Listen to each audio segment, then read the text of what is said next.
Right Honourable Deputy Speaker of Parliament,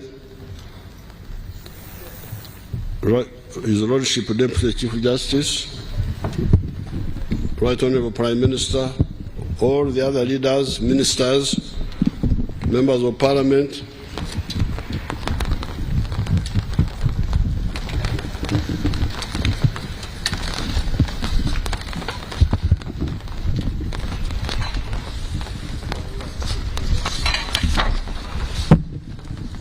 cultural and religious leaders, members of the diplomatic corps,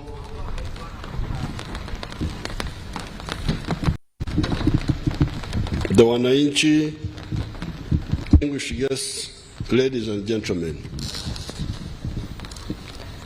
In fulfillment of the constitutional requirement under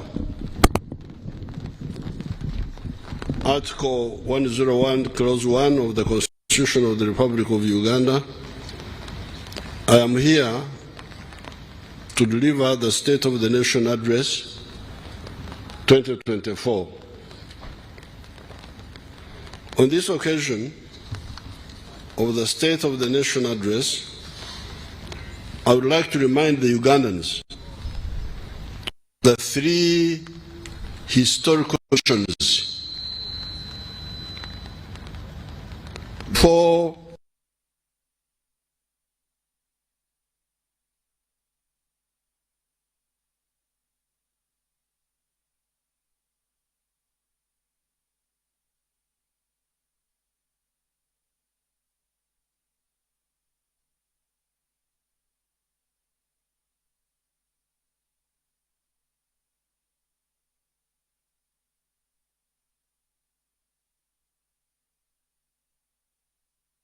our movement came on the scene initially as a student movement, getting elements from the old political parties of UPC, DP, and Kaweka Yaka that had sectarian platforms, misusing the politics of identity, religious, tribal, and gender chauvinism. After careful analysis, we established that Africa needed us to pursue three historical missions.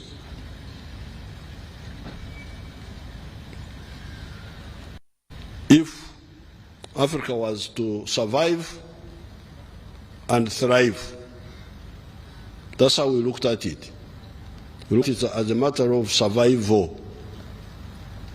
If Africa is to survive, we thought it had to do the following. The three historical missions are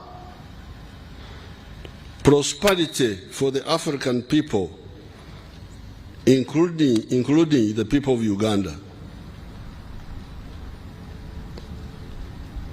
Are the people of Africa entitled to prosperity or not? Secondly, strategic security for the African people.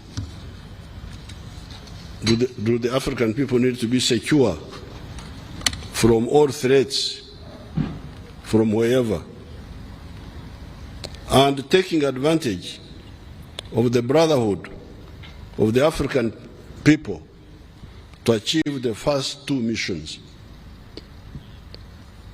These Africans you are talking about, do you know that they are either similar people or they are linked? How was the prosperity of the African people to be achieved? Could it be achieved through begging for foreign aid, as some were emphasizing? Could foreign aid give us the prosperity we are talking about? The answer, according to us, was no. Our conclusion was that prosperity could only come from each adult person engaging in producing a good or a service sustainably and selling it. That's where prosperity comes from. Each adult person must produce a good or a service and sell it. If he or she does so with a chibaro is our local language meaning maximizing profit, making sure that what you are doing will give you what you want, he or she will be prosperous.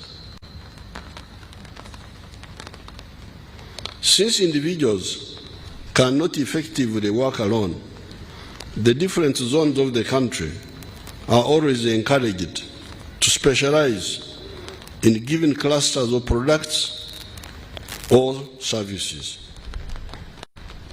It is this realization that led us to distill our first NRM principle, patriotism, love Uganda. Why love Uganda? It is because you need it for your prosperity in the form of the market. Whether you like other Ugandans or you don't like them, but you need them for your prosperity, because they need to buy what you produce so that you are able to be prosperous.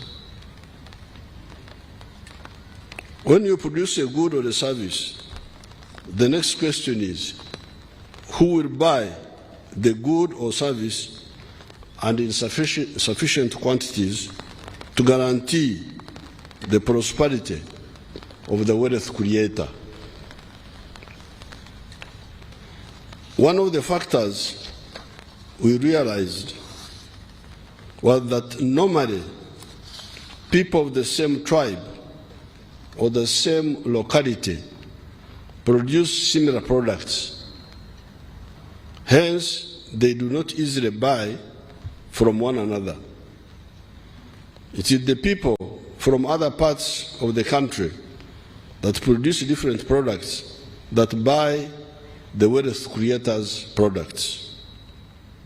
Therefore, the opportunists that promote sectarianism and parochialism are enemies of wealth creators, starting with their relatives. They are pseudo-prophets. Banabi abeb shuba. Banabi abobulimba. The Historical Mission of Prosperity pushed us to discover the second NRM ideological principle, that of Pan-Africanism. Love East Africa. Love Africa. Those who are the guests who are not from here, from East Africa, they had us playing two anthems, the anthems you had. One anthem is for Uganda, the other one is for East Africa. We insist on that in order for us to get out of poverty, we need Uganda, we need East Africa, we need Africa. Because if they buy what we produce, we are going to be prosperous. And if we also buy what they produce. Why? It is because you need them. You need East Africa, you need Africa for your prosperity, other issues aside. When wealth creators get serious with production, when they increase the production of goods and services, the internal market is no longer enough. When you see people talking of tribes and religions, it is because they are not serious. Because if you are a serious wealth creator, there is no way you can talk of a tribe or religion. Because you need the pockets of so many people to support your prosperity.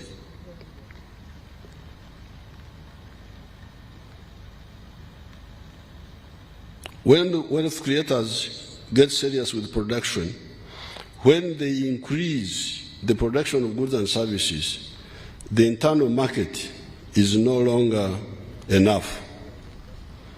We need the East African market, we need the African market, and we need the global market. Since the recovery of the economy of Uganda, we have seen this. It's not a theory, we have seen it. We saw it before, it was implemented, but we have now seen it in reality. Our production of sugar is now 600,000 metric tons. However, the internal market is only 380,000 metric tons. Who is to buy the surplus sugar of 220,000 metric tons? The milk production is now 5.3 billion liters. Who is to buy the extra 4.5 billion liters, since the internal demand is only 800 million liters? The cement production is now 6.4 million metric tons, and yet the internal demand is only 2.4 million tons. Who is buying the surplus? How about the steel products? The internal demand is 1.5 million metric tons, yet the annual production of steel products in Mitayimbwa, although still at 610,000 metric tons, leaving a deficit of 890,000 metric tons, it will soon be about 3 million metric tons with the new vertically integrated steel industries using the high grade obutare. Obutare is our indigenous word for iron ore of Muko in the Rwanda area. So soon our production will be 3 million metric tons of steel, and yet the internal demand is 1.5 million. Who will buy the surplus steel? The products of the new vertically integrated factories will completely wipe out the need for importing high-quality steel for hydropower dams, the railway, high-rise buildings, etc., that need very strong steel, different from the steel of the recycled steel products from scrap metal. Because up to now, we have been using scrap metal, the old tanks of Idi Amin, to make steel. But now we are going to use our iron ore, our obutare, the best in the world. There is no other iron ore which is richer than this one, 70% pure. Even now, we also import steel ingots and add value.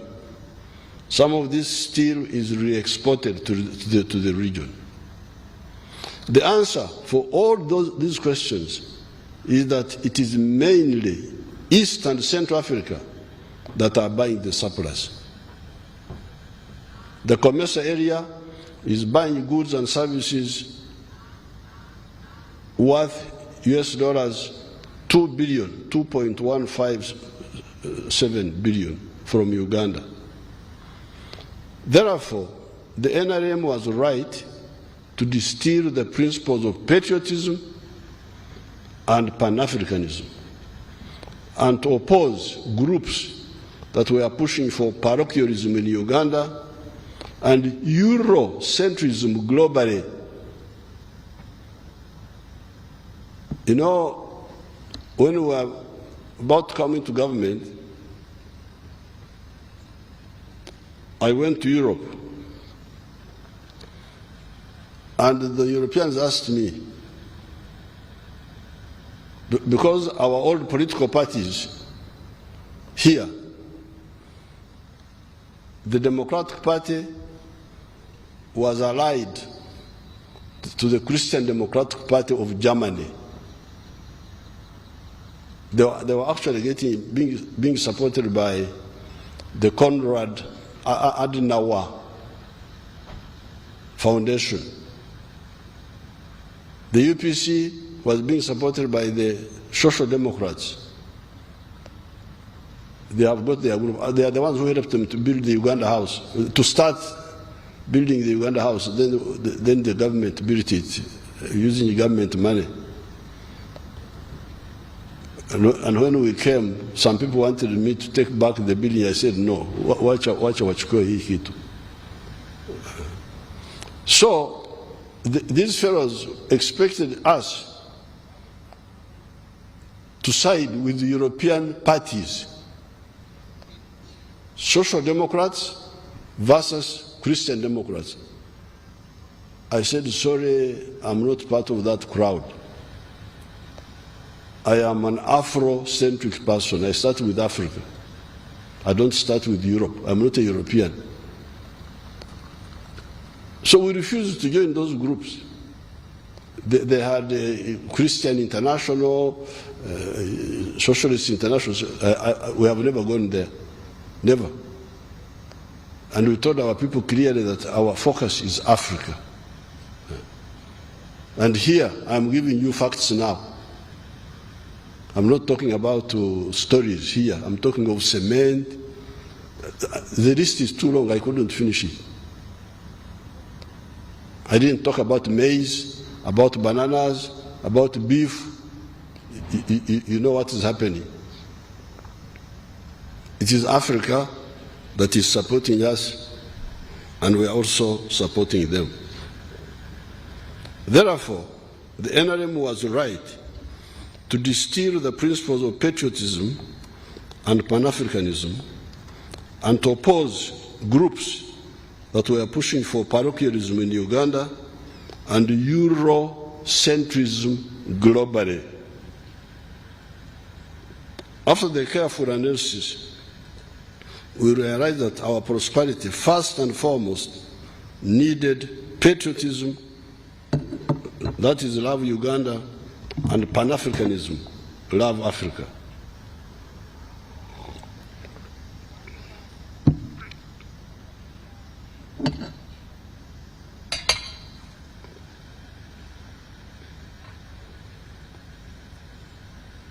We access other markets in addition, but let us secure these two levels first.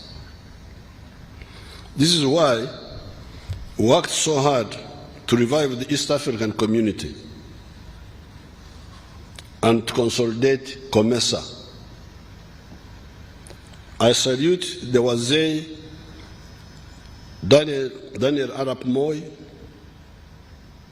the late Al-Hassan Mwinyi, the late, and Benjamin Mkapa, the late, for helping us in this effort.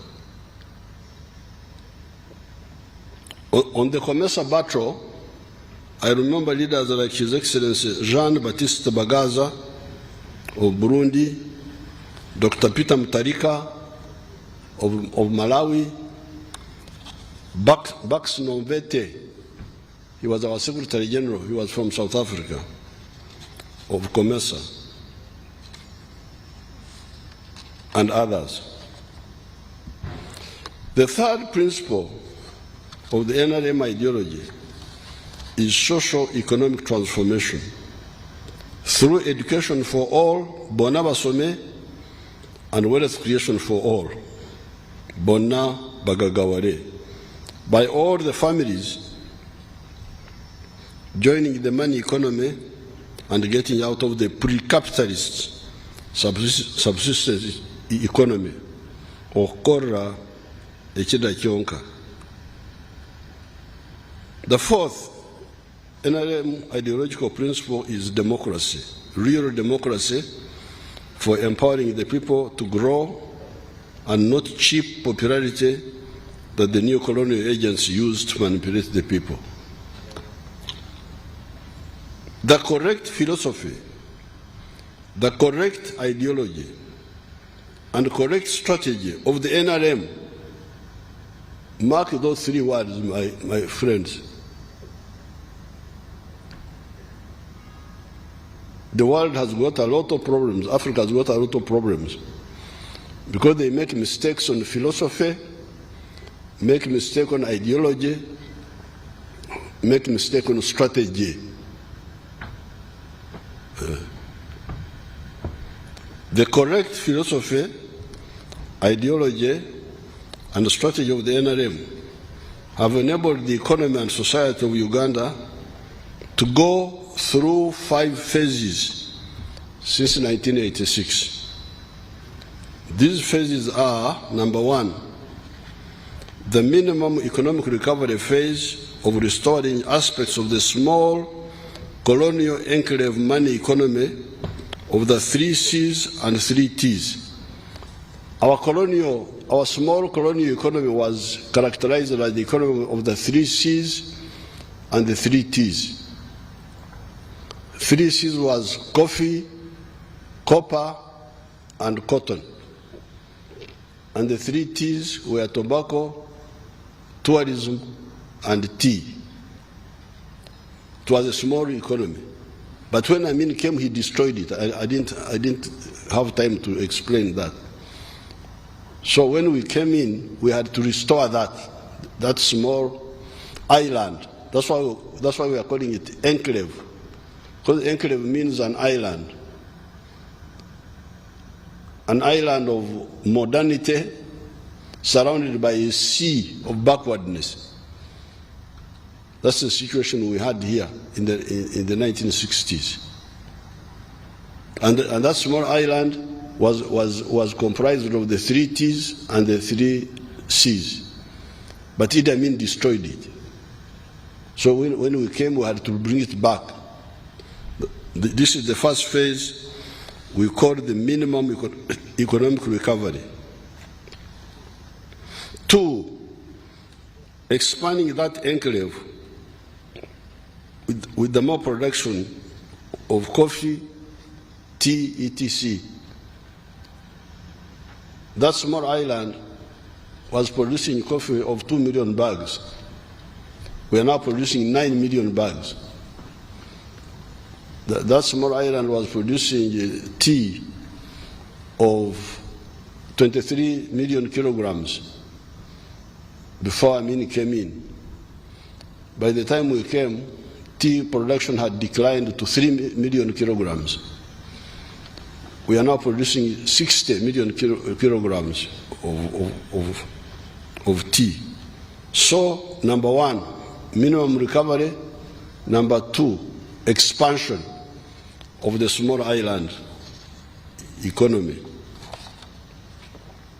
Number 3, the diversification of the enclave economy by commercializing the production of bananas, cassava, milk, fruits, palm oil, cocoa, fish, beef, etc.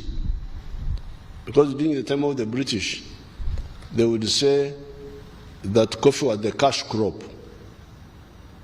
Milk and maize and so on were not cash crops.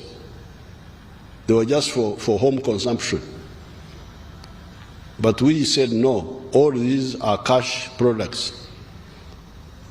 That's why, therefore, phase 3 has been diversification. Phase 4, adding value to some of these raw materials, such as cotton, fruits, milk, tea, timber, sugar, etc. The other day in my speech in Nairobi, I was able to castigate the African practice of exporting raw materials. This is very, very, very, very dangerous for this continent.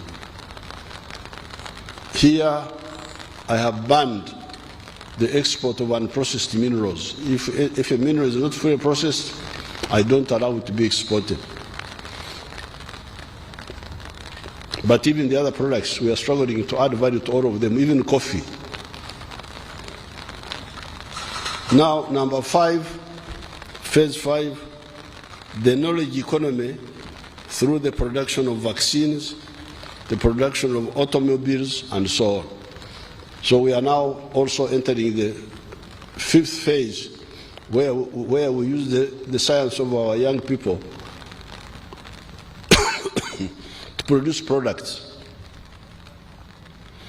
These measures have enabled the economy to grow from US dollars 1.5 billion in 1986 to now US dollars 55 billion by the foreign exchange method and US dollars 180 billion by the PPP method, purchasing power parity method. With US dollars 1,182 per capita, Uganda now has entered the lower middle income status. We have just entered the ground floor of the middle income. Just the first floor, we are down there now. Mwebale okuyingira mu gorofa esooka. Tumwagala kwekubirako mu ngalo bannange.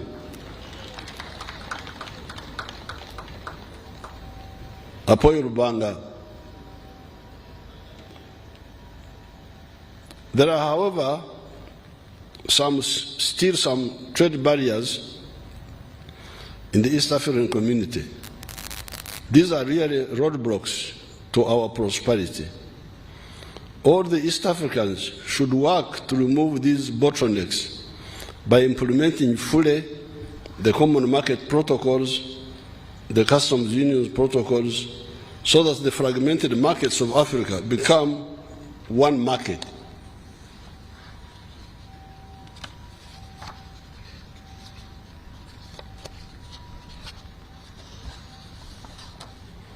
With a more united African market, we can then be able to negotiate with other countries for market access to their markets, such as the European Union, United States of America, USA, China, Russia, the Gulf countries, India, etc. Internally, we have guided our people that the socio-economic transformation can be realized through Bonaba Some, education for all, and Bonaba Gagawere, prosperity for all, by joining the 4 money-making sectors of commercial agriculture, manufacturing, services, and ICT. The government has provided grants or soft loans for wealth creators to use in joining these sectors in case they do not have their own capital. These funds are well known: Operation Wealth Creation, NADS, PMA, Entandukwa, Parish Development Model Money, Emyoga, the Youth Fund, the Women Fund, Grow Money, etc. Some of these have been merged to become fewer funds, but doing the same work. These funds are mainly for the low-income people. The actors that are more empowered should borrow from the Uganda Development Bank for agriculture, for manufacturing, and some of the services such as tourism. We don't give loans for importers of perfumes and dead people's clothes. You know, I was having a big discussion with them here. Those importers, I cannot give a loan to somebody, soft money, for somebody to import dead people's clothes and import perfumes and whiskey and so on. No. The Uganda Development Bank money is for manufacturing, for agriculture, and for some of the services. If you want to import perfumes, go to the commercial banks.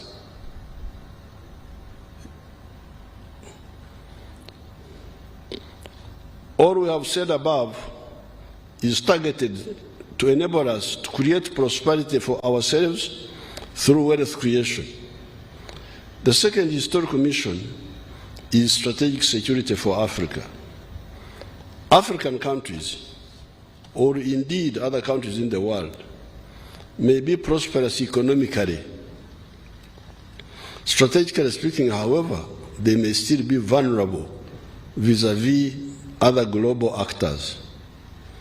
In the Second World War, the first victims of German aggression were the developed countries of Denmark, Holland, Belgium, etc. Even France was conquered by Germany. Therefore, there is something about size. Indeed, the smaller countries of Europe were rescued by the mighty Soviet Union that defeated Hitler's army at Moscow, Belarusia, Stalingrad, Kursk, etc., and were later on, in 1944, joined by the Americans and the British. As we speak today, only 4 countries have been able to land on the moon. These are the USA, China, India, and Russia. Why? Size and development matter.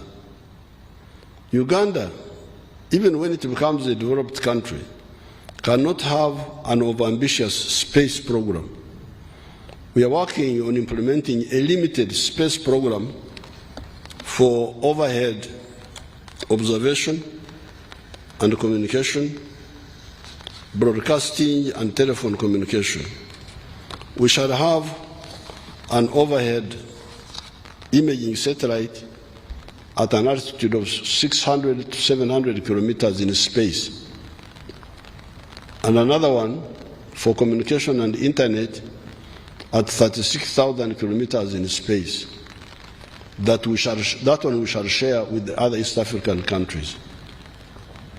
These are, however, not enough to defeat greedy and aggressive parasites who seek 4-dimensional superiority on land forces, superiority in the air, air force, superiority at sea, navy, and superiority in space forces. It is partly for this reason, but also for the purpose of implementing the economic integration of the markets easier, that we, the African revolutionaries, our departed elders, such as Kwame Nkrumah, Mwalimu Nyerere, Sekou Toure, Mzee Kenneth Kaunda, and we, their young followers, put forward the principle of political integration as another element of the Pan-Africanism principle. While we always aim at creating a continental common market for the whole of Africa, we also aim at creating a regional political federation where possible. While it is possible and desirable to create a continental common market, a political federation which represents a maximum form of integration should only be for peoples who are either similar or compatible, and preferably with a common language. This is how East Africa has always been the best candidate for political integration. The peoples of the area are the Bantus, the Nilotics, the Nilo-Hamitics, and the Cushitics, whose dialects are either similar or linked. Those delegates, those visitors of yours from Malawi, from Zambia, I'm sure I can speak with them when we finish the ceremony here, I will greet them. I will say, Muribwanje, Turuwino, Murichari. I'll be talking to them. However, on top of all that, we have the good fortune of having the neutral dialect of Swahili that would easily be the official language of the potentially very powerful Federation of East and Central Africa. This East African Federation, with one army, a common citizenship, in addition to wider common market already talked about in this speech, will provide perpetual insurance for the freedom of the black race and other freedom-loving people in the world. It will have a defense capacity to be present in the 4 dimensions: land, air, sea, and space. How can you insure cars, you insure houses, you insure individual people's health, but forget to provide insurance for the African race? People have got insurance policy. Me, I don't have insurance policy for anything. My insurance is for, if Uganda succeeds, I am insured. I have never, Mama is here, I have never bought insurance policy. Never. My insurance is for Uganda to succeed. When Uganda succeeds, I succeed. But how can you have insurance for cars and buildings and I don't know what, but you don't insure the African race for them to be secure from threats? This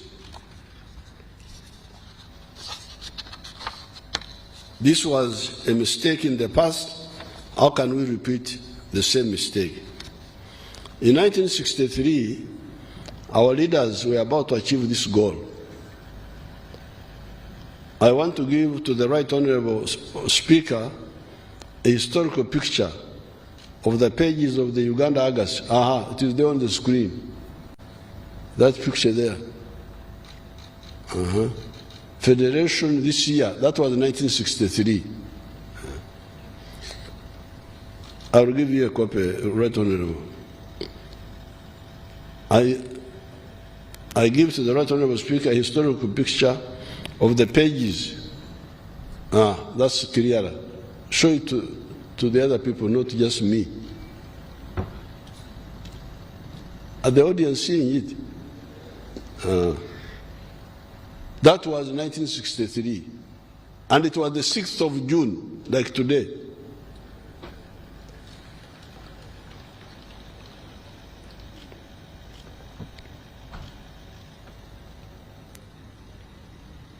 A historic picture of the pages of the Uganda Argus newspaper of the 6th of June 1963 that captured that moment. You can see, bring the picture of our readers. Move up we want to see the readers in that picture there.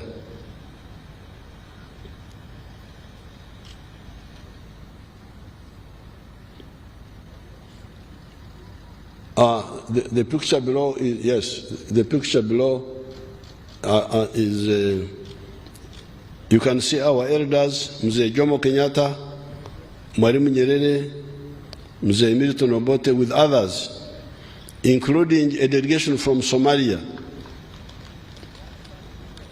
declaring the intention to achieve the federation that year, 1963.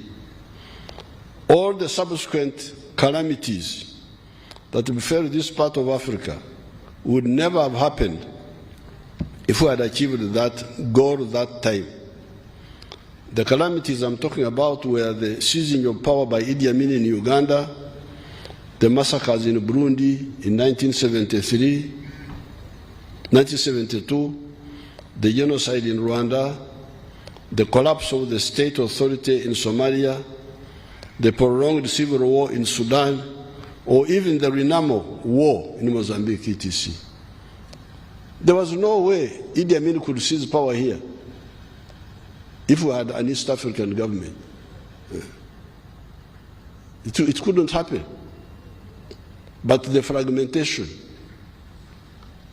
the pseudo sovereignty You can imagine when Amin grabbed power here, Africans who wanted to oppose him could not do it easily because they were being told, Uganda is independent, Uganda is independent. And even when Amin was killing us, when we would try to get support from other people, we would be told, no, it is Amin's right to kill you because you are his subject. You are his subject. So that missed opportunity was a big setback. A united East African state with one army would never have allowed these tragedies to happen. Indeed, it is the East African cooperation that eventually enables us to solve these problems. However, coordinating multiple sovereign units is less efficient and less prompt in terms of action compared to a united East Africa. The third historical mission is to simply recognize the brotherhood and linkages among the African people and use them to achieve historical missions number 1, prosperity, as well as number 2, strategic security. As we have pointed out a number of times, the African race is only comprised of 4 groups of linguistic classification.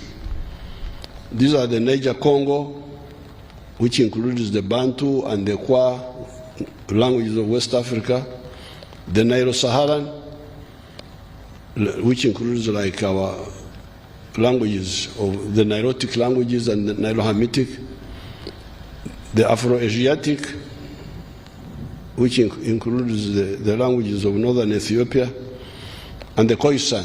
Khoisan they are called the Bushmen in South Africa. They used to be called Bushmen.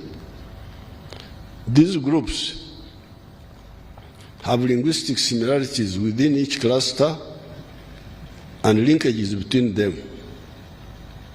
In other speeches, I have demonstrated this. You can check on those explanations.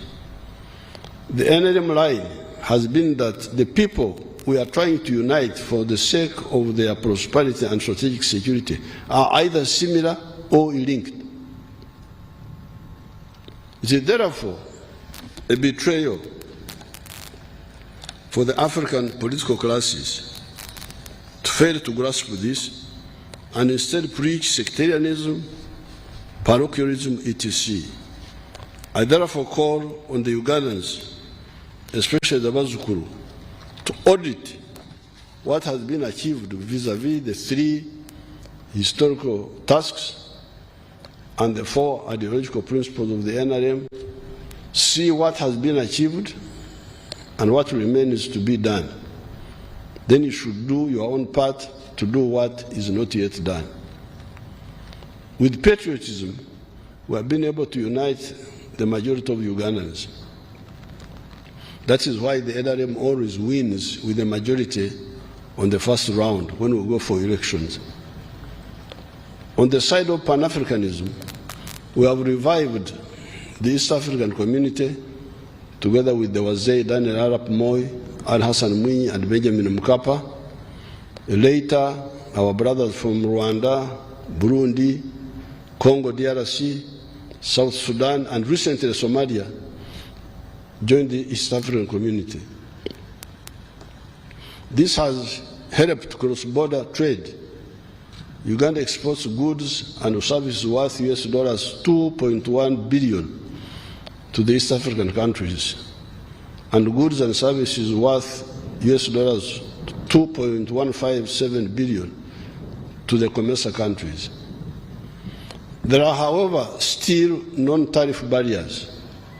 With His Excellency William Ruto recently, we agreed to remove all these barriers against sugar, milk, eggs, fruit juices, etc. Saying that X country has got good rains this year and harvested a lot of maize, and therefore X country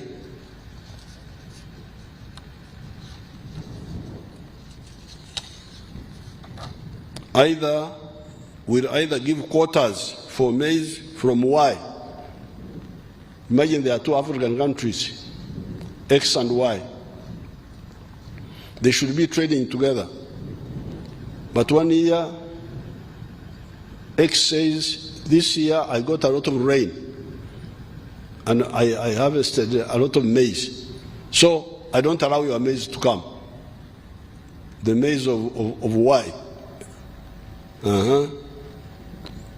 Or I allow what they call a quota, a certain amount. Either give quotas for maize from Y, or will not allow any maize imports from Y this year, is wrong. What happens? Why is it wrong? What happens to the maize growers in Y that year? Since the maize in Y will kudiba. Kudiba is our local word here, meaning that if you produce something and nobody buys, it's kudiba. So if the maize from Y this year kudibas, because they are on maize. What happens to the maize growers in Y that year?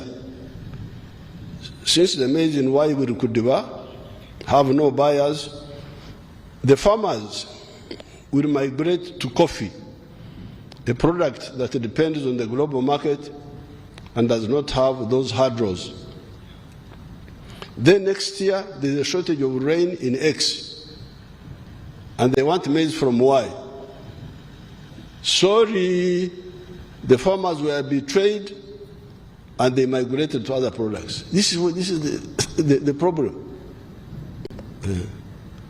The correct approach should be that maize from Y should not be blocked even if there is a bumper crop in country X. Let the market determine the maize that will be preferred by the consumers. If it is found that maize producers in country Y are cheaper consistently, then let East Africa allow them to specialize and feed all of us. This is what I said about Tanzanian rice. If Tanzania produces rice more cheaply, let us all buy from them. Stopping Tanzanian rice makes us commit several sins. Sin number one, you sabotage the Tanzanian rice grower by denying him market. Sin number two, you rob the Ugandan consumer by forcing him to buy rice from the inefficient Uganda rice grower at a higher price, because you are punishing the Ugandans to buy more expensive rice that it is because it is from Uganda. Sin number three, you invite Tanzania to counter-block our products.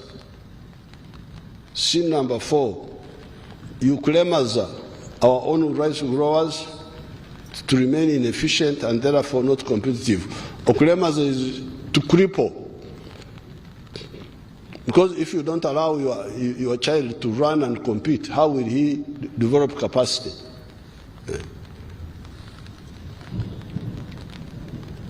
Therefore, let all the East Africans insist on full free trade in the East African community area and eventually in the whole continental free trade area, CFTA. This is the second task of the Ugandan wealth creators. Struggle for the completely free trade in the common market of East African community and Africa. The first task of the Ugandan wealth creators is to ensure that all the adults engage in wealth creation in the four sectors of commercial agriculture with the Kibaro, Chura, Otita, Aymar profitability assessment, manufacturing and artisanship, services and ICT using the provided funds of PDM, emyoga, grow, UDB loans, etc. The third task, after we have fully recovered from the adverse effects of corona and other negative global phenomena, ensure that we provide completely free education for the Ugandan children in government primary and secondary and tertiary institutions, so that we achieve our target of Bona Basome, education for all. The fourth task is for the Ugandans and other East Africans that have got the right spectacles to see how the black race can survive as a free people, or even survive at all, to struggle and bring about the creation of the East African Federation. We have long proposed the movement of the Wiri. When Mwalimu was let down by his contemporaries on this issue, he moved with Mzee Karume to unite Tanganyika and Zanzibar to form Tanzania. It has been a great success. If we all can move together, it will be good. If we cannot, let the willing move. The crucial point that needs to be done is for the Pan-Africanists to be more active in pushing for the struggle for the political federation of East Africa and for the full economic integration of the common market of Africa. You should aggressively expose those who work for foreign interests and are always diverting our people through the media to the interests of the foreigners. If you read the papers, nobody is talking about African integration. You pick the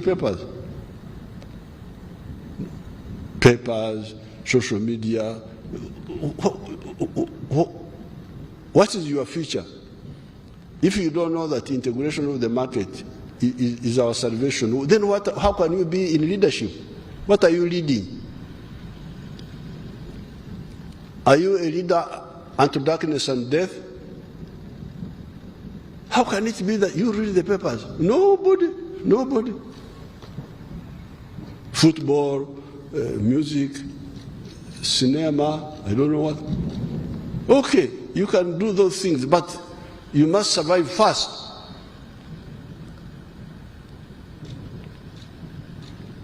You should aggressively expose those who work for foreign interests and are always diverting our people through the media to the interests of the foreign parasites. The African race will enjoy football and music better. I am a footballer myself, you remember?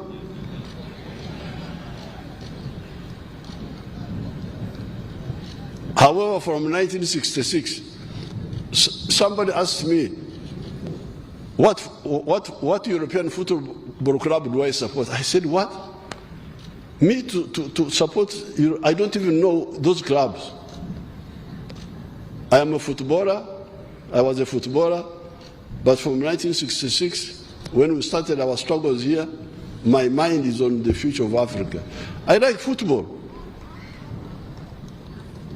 but you cannot have football if you are a slave. You cannot enjoy it. The African race will enjoy football and music better if you also contribute to the creating of an African center of gravity in the form of the East African Federation. Task 5, eliminate corruption in the public service and from among the political leaders. I've been getting good information about corrupt actors among the public servants, but also among the political actors. With firm evidence, we shall crush these traitors. Corruption is... Are you hearing me? You are hearing. I think the corrupt have brought rain.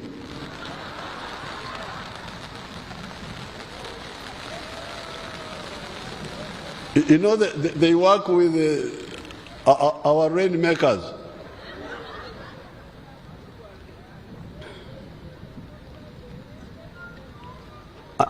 I have been, this is not in the speech here, but I can mention to you, I have been hearing that people, even in my office, take bribes from people to bring people to see me. Can you imagine? But fortunately, recently we arrested one of them. He's alleged, according to the rules, I should not be accused that I'm saying something sub judice, which is in the court. He's alleged to have extorted shares and money from an investor who was coming from somewhere. He's now in court. So we are moving, we are going to get them. I have been hearing stories that there is a racket from the Minister of Finance to Parliament.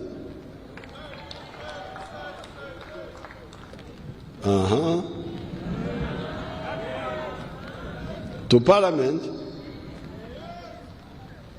I have been hearing, but now I have proof. Norecho ababi bafude banange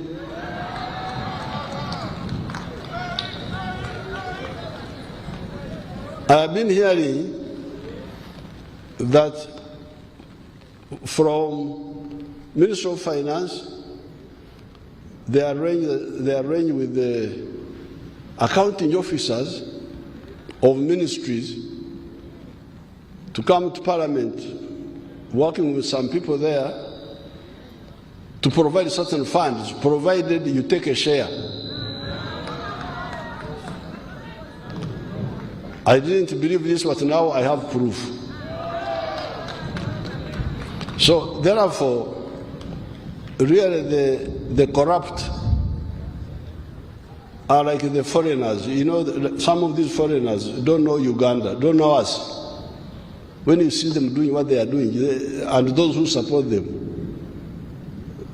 I'm very sorry for them, because they don't know how strong we are. We are patient. We don't overuse our strength. But if you make a mistake, you will see. So I don't know how those who threaten us, this one, please, we are wasting your time. We are not going to move. Because we are sure, we are people of here, this is our land. We want nothing from anybody, so you are wasting your time. Don't come with threats, you are wasting your time. Uganda is a land of martyrs, but not only martyrs, but also heroes. We are celebrating 2 days. Because the martyrs don't shoot back. But we are both martyrs, but also heroes. On the 3rd, we are celebrating Martyrs' Day. On the 9th, you remember 9th, you come. We shall be celebrating Heroes' Day. We are fighters. Nobody can play around here. So I feel really amazing that some of our people can join this corruption, knowing that we have the capacity to crush all this group. So now I have got proof that what I've been hearing as a rumor is actually true.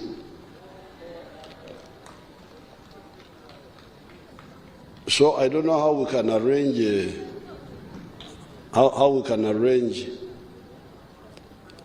what do you call it, amnesty.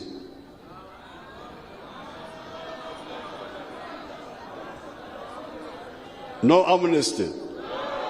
Very good. So you want blood? Mwagala musanyi. Kale katugende mu maaso.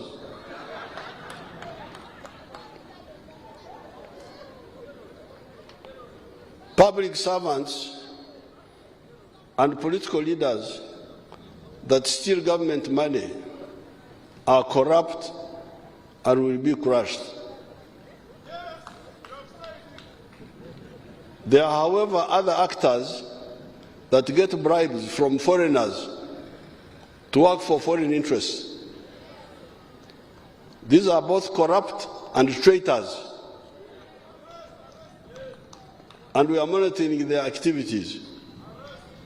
If they do not stop, and with evidence, we shall deal with them also. As part of fighting corruption, it is crucial to save the amateurish political actors who come into politics without knowing that leading people does not mean carrying them on your head. It means that you show them the way. The situation of inexperienced, careerist-minded leaders who do not listen to the advice of the NRM is further complicated by the bloodthirsty parasites in the form of the unregulated money lenders who charge extortionate interest rates from these desperate political actors when they come to borrow money for unuseful expenditures. I've already directed the Minister of Finance to cap the interest rates chargeable by money lenders. The inflation rate in Uganda is 3%. Why should the commercial banks charge 20% interest? How about the money lenders charging 36% or more? This is pure extortion. The PDM and the Myoga funds are going to become the poor people's banks, able to lend at 12% or less after 24 months.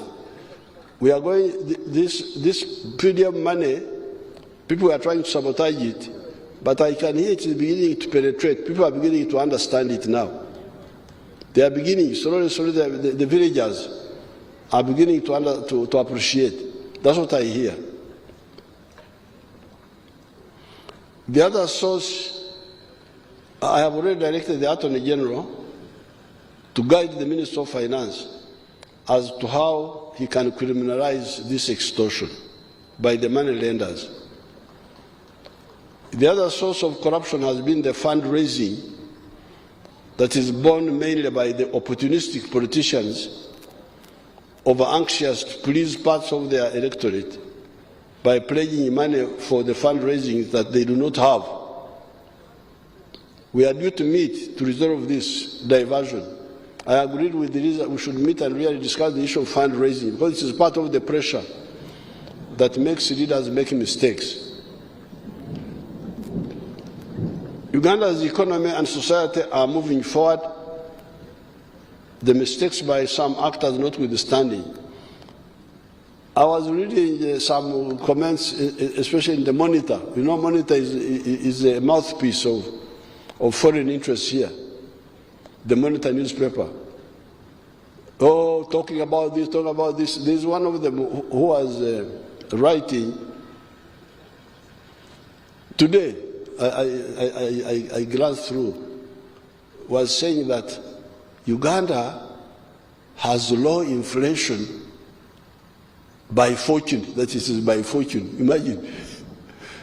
He doesn't want to say that NRM has managed the economy well. That's why inflation is low. That it is a mixer. It was fortune that we have got low inflation. It's not fortune, it is planning. Monitor Bambi Mbasaside. But Monitor, the other time, I saw a cow talking. When you see a cow talking, then you know that Jesus is about to come. You showed me that picture of the Monitor. Abantu bange muntekero akamonitor ako.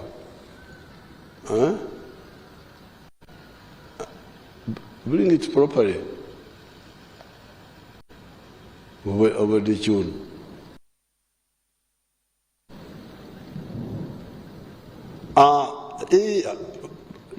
Naye abalabe balina omulimu wano basabotaginga ate kati batasika.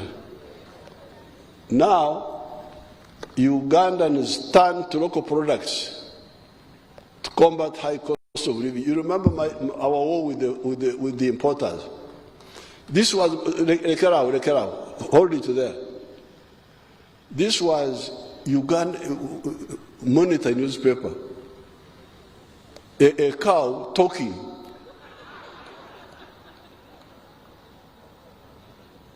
Saying that because we put tax on the imported products, imported dead people's clothes, and that rubbish from outside, that now Ugandans turn to local products. This was, which date was this?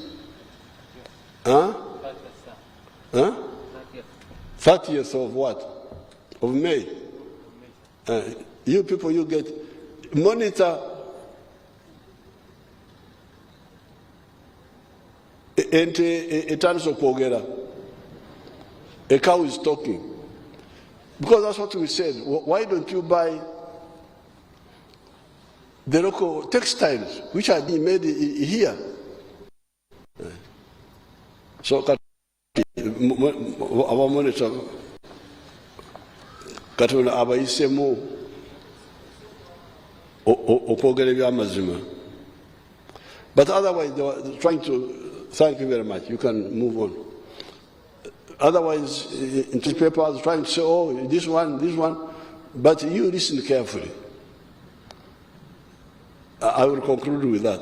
Uganda's economy and society are moving forward. The mistakes by some actors notwithstanding. The foreigners interfering in our internal affairs are not a threat at all. There is no foreigner who can threaten us. No foreigner can threaten us. I have written a piece I will share with the Ugandans on that. The real threat to Africa's progress have been internal weaknesses, such as undermining the private sector. I mean, 1972 when he expelled the Indians, and Museveni, 1970 when he announced the Nachivu announcements, interfering with the private sector. Wrong concept of army building, sectarianism, corruption, etc. Otherwise, Africa's ability to defeat the imperialists had been demonstrated by Samora Machel defeating the entire Portuguese army in Mozambique in 1974, Robert Mugabe and ZANU defeating the Ian Smith regime in 1980 in Zimbabwe, the Cuban army comprised mainly of black soldiers defeating the white Boer army at Quito Cuanavare in Angola in 1988, etc. So our armies defeated European armies in the 1970s. It is our internal weaknesses that have since that time given the impression that Africa is weak. NRM has correct philosophical, private sector-led efforts, ideological, the politics of interest and not identity, and sectarianism, and strategic wealth creators and integration to create markets for their products, positions. That is why the economy is growing in spite of the betrayal by the parasites. With the crushing of the corruption, Uganda, given our overall correct positions, is unstoppable. Everything else is in place. What is the problem now is just corruption. In the budget speech, I will add some more information on this line, saying that everything else is in place now. It is only corruption and a few other mistakes that can sabotage what we are doing. Therefore, the Right Honourable Speaker, I thank the Parliament for the following laws you passed since my State of the Nation address. Those laws are put in Annex 1. I put it as Annex 1 in this speech.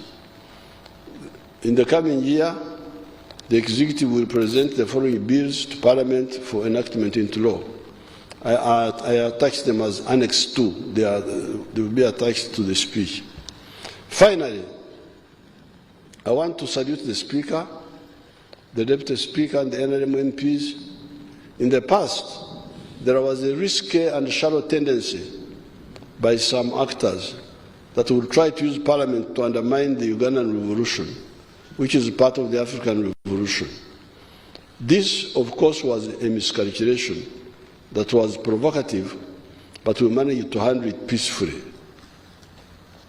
Right Honourable Speaker and your team, I congratulate you for working harmoniously with the executive. I'm told some of the foreigners are saying that Anita Mongo, because he doesn't undermine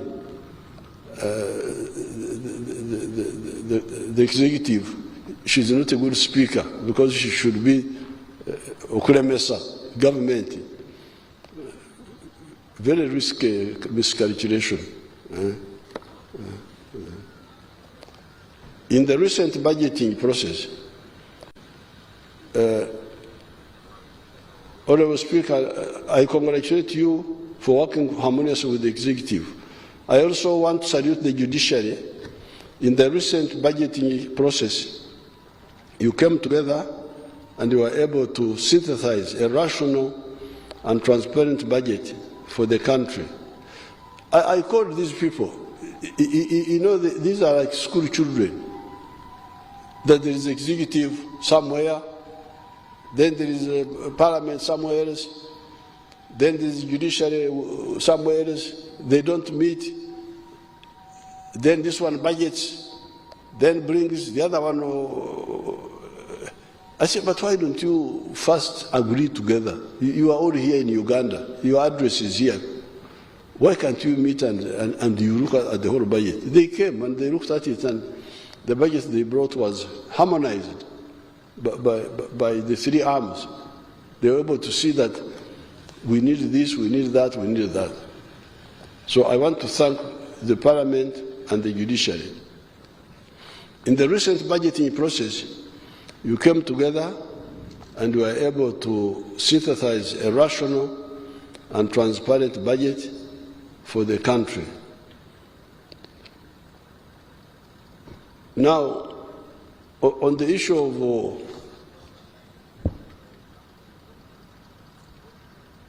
the corruption,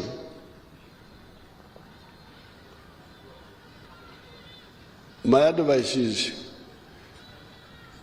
you should make a distinction between mistake makers and dishonest people. Dishonesty is the worst.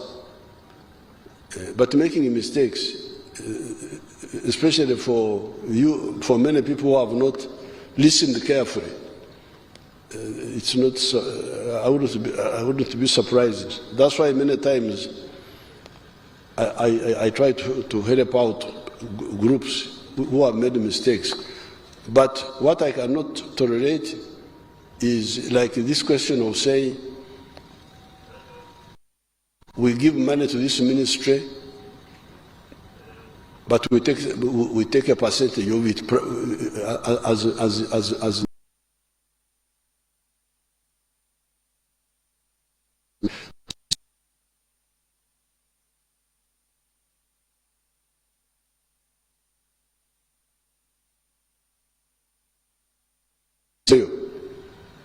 or the ones who go abroad. These foreigners, you go and make a bad report against the government of Uganda, and we shall give you an award, and the award will have so much money attached to it in Europe. I wish them good luck. That money of betrayal, we are following it up. We are following it up. They think that we are fools. I don't know why they think so. But we follow all of that. So those two, the dishonest and the traitor, are the ones we are targeting. The mistake makers, we can cancel them and show them how to do things. Because if we were to punish all the mistake makers, we would have nobody to work with.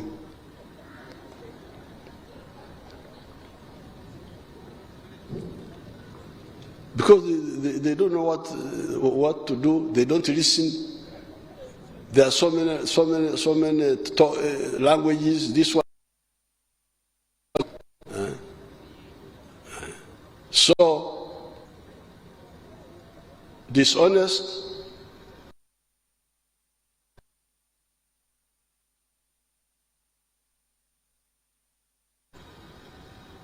mistake makers, people who need to be handled differently.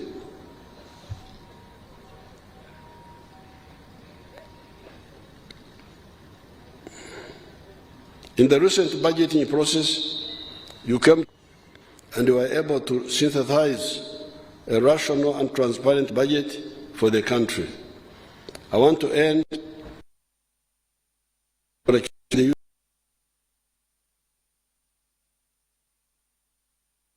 the intelligence services and the prison service for guarding the 3 million pilgrims that were at Namgongo recently.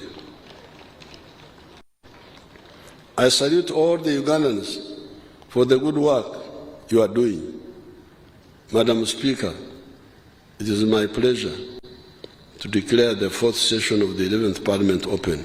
I thank you very much and hope that the coming session will be fruitful. God bless Uganda. God bless Africa. Apoyo Matek.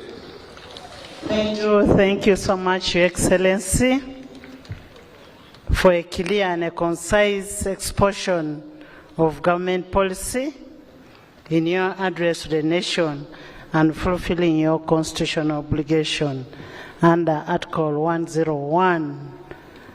1 of the Constitution of the Republic of Uganda. Thank you so much for your fatherly advice that you've given to us.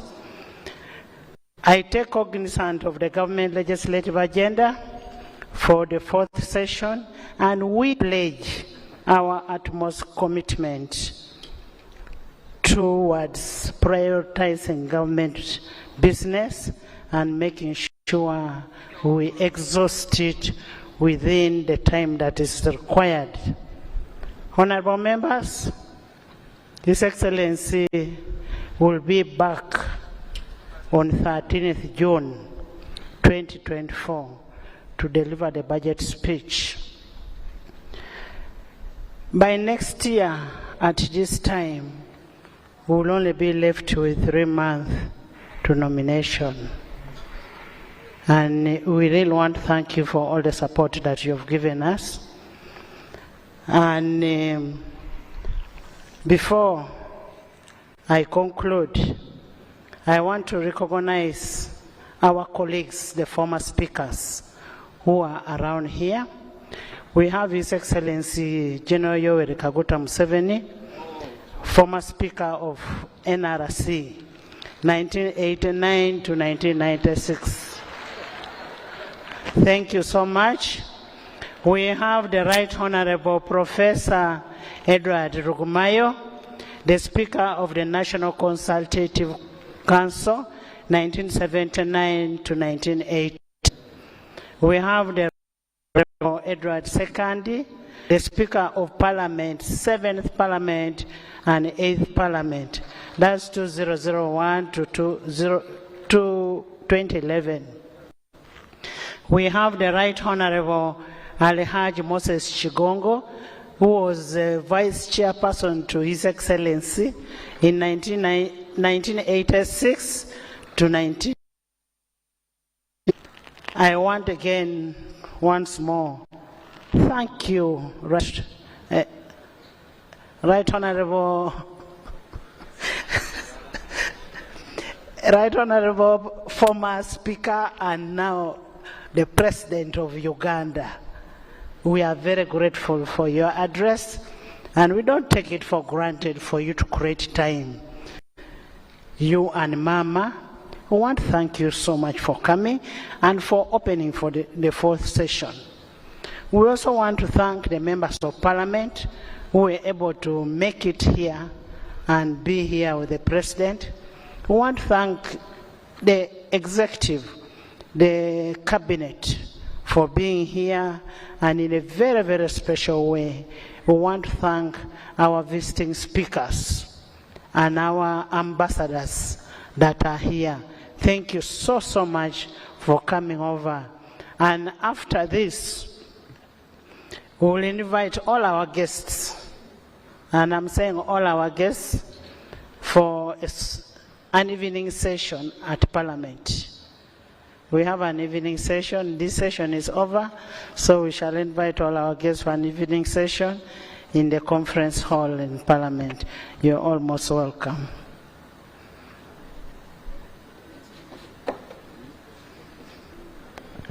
Adjournment.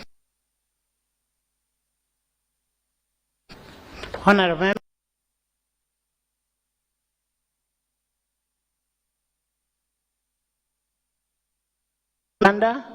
Honorable,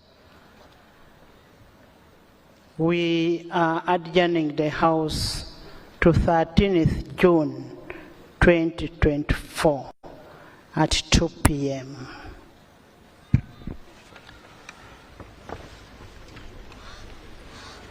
The anthems.